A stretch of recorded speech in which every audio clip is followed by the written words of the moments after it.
Après 6 ans de relation, je viens de vivre une rupture amoureuse très douloureuse et je dois dire que je le vis pas très bien.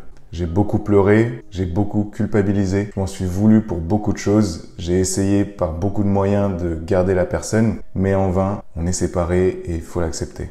Et avant de parler de tout ça, j'ai envie d'éclaircir tout simplement pourquoi je parle de ça. Sur cette chaîne, comme je l'ai dit dans la vidéo sur mon parcours, j'ai pas envie de montrer que les réussites, que ce qui est beau, comme on peut le voir sur les réseaux. Peu importe ce qu'on a accompli ou ce qu'on prône, on passe tous par des moments difficiles. Et même les personnes qui vous inspirent et que vous idéalisez. Avant tout, on est des humains et des humains ont des émotions. Et donc ensuite, chacun gère ses émotions plus ou moins bien. Mais quoi qu'il en soit, on en a et on passe tous par des hauts et des bas. Mais le problème avec les réseaux sociaux aujourd'hui, c'est que à travers les réseaux, on montre que les hauts, que ce qu'on veut montrer, que ce qui inspire. Mais au final, les bas inspirent tout autant et je pense que ça manque beaucoup d'authenticité aujourd'hui les réseaux et j'ai pas envie de tomber dans ce piège de montrer que le positif. Donc je vous montre aussi aujourd'hui quelque chose qui est dur pour moi et qui fait partie aussi du chemin, du parcours et qui sera d'autant plus inspirant ensuite quand les choses iront mieux. Et donc voilà, à travers cette chaîne, vraiment le but c'est d'être le plus authentique possible, de montrer le plus possible les hauts, les bas pour inspirer un maximum d'entrepreneurs et voilà, aider un maximum d'entrepreneurs à garder confiance malgré tout parce que la récompense derrière les difficultés est toujours belle. Donc ici, si je vous parle de la rupture, c'est pas juste pour vous parler de la rupture et vous vomir mes émotions dessus typiquement. C'est vraiment plus pour vous partager ensuite 5 conseils qui moi m'aident actuellement parce que je suis vraiment en plein dedans pour vous dire ça fait 2 jours là. Je suis en plein dedans, dans l'acceptation, dans le deuil. Et donc voilà, j'ai envie de vous partager 5 conseils que j'ai pu voir à travers des experts, mais que j'ai aussi pu développer moi-même sur le chemin. Je me considère pas du tout comme expert, donc si jamais vous êtes dans une situation similaire, ce sera à vous de voir si ça peut vous aider ou non. Et j'estime pas pouvoir aider tout le monde encore une fois, mais voilà, faut rester ouvert d'esprit quand même et se dire que quoi qu'il en soit, on peut apprendre des autres. Sur ce, avant juste de passer aux 5 conseils, je vous explique rapidement ce qui s'est passé, la situation, etc. Ça faisait 6 ans que j'étais en couple avec une personne. Aujourd'hui, j'ai 23 ans, donc on était en couple depuis mes 17 ans. Donc entre 17 et 23 ans, avec mon parcours entrepreneurial et avec tout ce qui s'est passé, il y a eu vraiment beaucoup de changements, beaucoup d'évolutions des deux côtés. Des évolutions qui n'étaient pas du tout les mêmes. Moi, j'étais dans le parcours entrepreneurial, elle dans le parcours scolaire. Donc il y a eu beaucoup de différences, beaucoup d'écarts qui sont créés sur beaucoup de points et ça a créé plusieurs désalignements entre nous, mais ça m'a aussi appris beaucoup. Voilà, j'ai découvert ce que c'était d'aimer une personne, j'ai découvert ce que c'était de vivre avec une personne, j'ai découvert ce que c'était aussi d'accepter les différences, j'ai découvert ce que c'est d'avancer à deux, découvert aussi beaucoup de défauts que j'ai dans les relations de couple. J'ai découvert beaucoup de points d'amélioration tout simplement. Et voilà, tout ce parcours a été très bénéfique pour moi.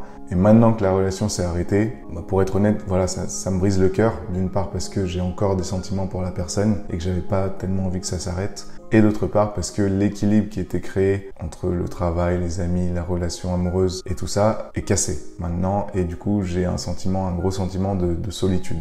Pour être tout à fait honnête et qu'elle passe pas pour la méchante, on a rompu plusieurs fois. Et la toute dernière fois, c'était moi qui ai rompu pour certaines raisons. Et puis, de fil en aiguille, j'ai eu envie de revenir avec elle parce que je m'étais rendu compte de beaucoup de choses aussi de mon côté. Et au final, elle ne voulait plus. Et c'est ça qui me fait le plus mal parce que du coup, en termes de timing, ça tombait très mal. C'est vraiment la première fois que je me dis que c'est peut-être vraiment la fin. Les autres fois où on a rompu, je crois 3 fois. Derrière, je me disais, bon, ça ira mieux, on va faire des changements et ça va aller. Là, cette fois-ci, je sens vraiment comme une vraie rupture et c'est ça qui me blesse et qui me fait vraiment mal. Et tout simplement, je le considère comme la première grosse rupture, quoi. C'est celle que je vis le plus mal parce que je sens que c'est la fin d'un cycle et la fin de 6 ans de relation, quoi, tout simplement. Maintenant que tout ça c'est dit, j'ai envie de vous partager 5 conseils qui personnellement actuellement m'aident beaucoup à passer à autre chose, à avancer, à me sentir mieux aussi par rapport à la rupture, à l'accepter et à faire le deuil.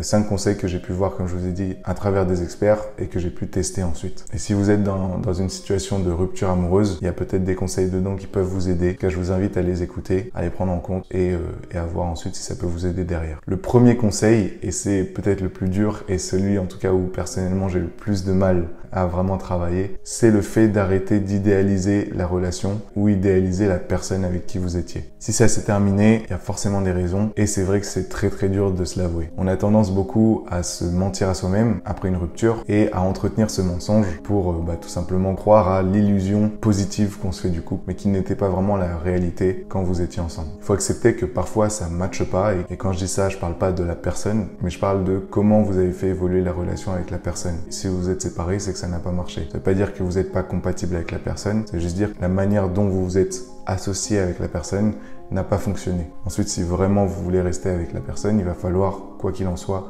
changer les choses et il faut l'accepter. Un exercice qui, moi, m'a beaucoup aidé et qui m'a été recommandé par des experts pour accepter cette situation, c'est de noter ce qui n'allait pas dans votre couple et noter ce que vous voulez dans votre prochain couple. Prochain couple qui, encore une fois, ne veut pas dire avec forcément une autre personne. Et ensuite, ce qui va être important, c'est de relire ce que vous avez noté le plus souvent possible pour naturellement accepter mentalement que ça ne vous correspondait pas et arrêter d'idéaliser la relation que vous avez eue alors que en réalité ça ne fonctionnait pas et ça ne vous plaisait pas. Le deuxième conseil que je peux vous donner et qui pareil est assez difficile à accepter, c'est accepter les émotions. Accepter les émotions que vous vivez. Restez indulgent avec vous-même. C'est normal de pas vous sentir bien. C'est normal d'avoir plusieurs émotions en vous, que ce soit de la colère, que ce soit de la tristesse, que ce soit de la mélancolie, que ce soit peu importe, acceptez-les et essayez de les vivre pleinement. Et là, je parle surtout aux hommes. Chez les hommes, on a beaucoup cet esprit de fierté, de se dire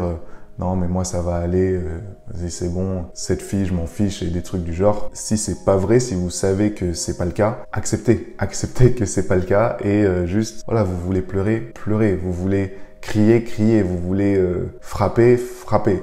Pas quelqu'un bien sûr, mais frappez dans un coussin ou je sais pas, allez à la boxe, faites du sport, je sais pas, défoulez-vous. Mais en tout cas, vivre pleinement les émotions, ça va vous permettre de lâcher les émotions négatives et les pensées négatives aussi que vous avez, qui peuvent entretenir quelque chose qui est mort au final. Mais en tout cas, chaque émotion que vous renfermez en vous, c'est important de les évacuer le plus rapidement possible et de pas les garder en vous, parce que en les gardant en vous, ça peut avoir un effet très très néfaste et ça peut ressortir de manière très très grosse et plus tard. Donc c'est cet esprit de déni au final, de garder en soi, on garde et un jour ou l'autre, ça pète.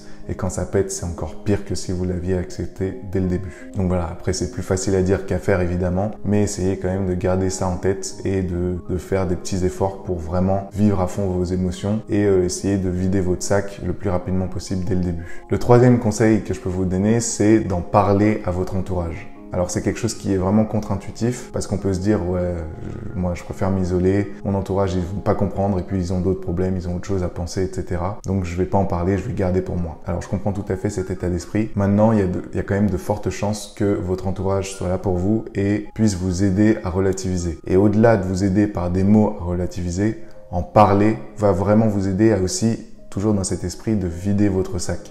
Videz vos émotions, videz ce que vous avez sur le cœur. Donc en parler à quelqu'un et avoir l'écoute de quelqu'un, ça va vraiment vous aider. Maintenant, si vous avez peur de déranger, ce que je vous conseille, c'est tout simplement de demander à la personne si vous pouvez vous confier à elle, si vous pouvez lui en parler parce que ça vous ferait du bien. Et de manière générale, si vous demandez la permission, vous accordez de l'importance à la personne et aussi vous lui accordez de l'importance en lui faisant clairement comprendre que c'est à elle que vous voulez vous confier. Et du coup, en vous montrant de cette manière très respectueuse envers la personne et en lui montrant aussi son importance, la personne très probablement va accepter et vous écoutera avec envie tout simplement. Donc juste demandez la permission et si elle accepte, vous lui en parlez et ça sera avec grand plaisir des deux côtés. Quatrième et avant-dernier conseil, c'est de ne pas rester dans ses pensées sans rien faire. Personnellement, ce que je fais, c'est que je me forme beaucoup sur le sujet de comment sortir de la rupture et ça m'aide en fait à comprendre et à relativiser sur le fait que tout ce que je vis actuellement est normal, que tout ce que je vis actuellement a déjà été vécu par d'autres et qu'il y a beaucoup de gens qui s'en sont sortis tout simplement. Et donc, ça me permet de ne pas isoler mon cas en me disant non, de toute façon, moi c'était spécial, j'arriverai pas à m'en sortir parce que c'était comme ça et du coup, je peux pas m'en sortir.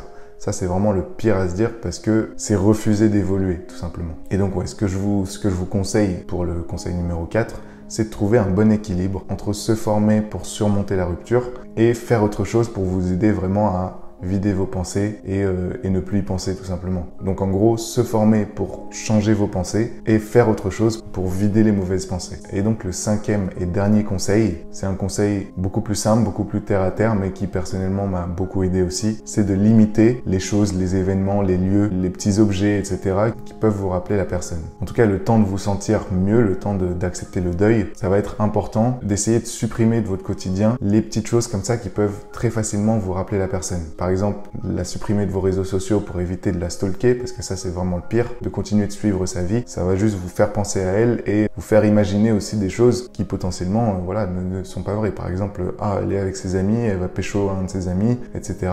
Voilà, au moins vous y pensez, au mieux ce sera, parce que quoi qu'il en soit, vous allez y penser. Donc essayez de voir ce que vous pouvez supprimer de votre quotidien. Donc voilà, comme j'ai dit, la supprimer des réseaux sociaux, supprimer le contact, jeter ou juste cacher quelques souvenirs que vous avez qui peuvent vous faire penser à elle, etc. pendant une période au moins. Mais encore une fois, vraiment, c'est pour ne pas rajouter de l'huile sur le feu, parce que vous allez, quoi qu'il en soit, y penser. Mais si en plus vous entretenez vos pensées avec des petites choses qui peuvent paraître anodines, mais qui vous font vraiment penser à elle, là c'est pas bon. Enfin bref, voilà, c'était mes 5 conseils. J'espère que vraiment ça aurait pu aider au moins une personne. Pas forcément les 5, mais au moins un parmi tout cela. À vous de voir ce qui peut vous aider. Je vous invite à essayer, à tester ces conseils. Et comme je vous ai dit, voilà, je suis pas un expert, pas du tout même. C'est juste que je vis actuellement la situation, donc je peux en parler.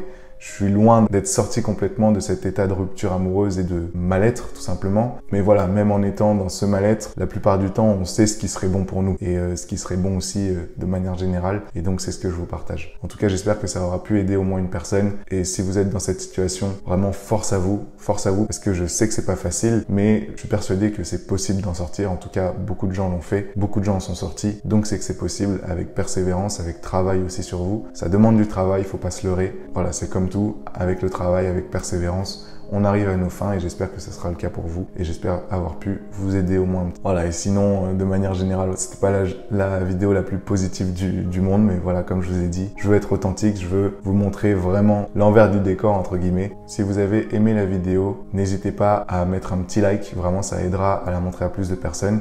Et aussi, ça me récompensera de l'effort que j'ai fait de tourner une vidéo maintenant, parce que c'est pas facile, et encore plus sur ce sujet-là, mais j'avais envie quand même de le partager. Et sinon, je vous souhaite tout simplement une très bonne journée. On se retrouve pour des moments plus positifs plus tard. Et voilà, je vous souhaite une très bonne journée et je vous dis à plus tard. Ciao!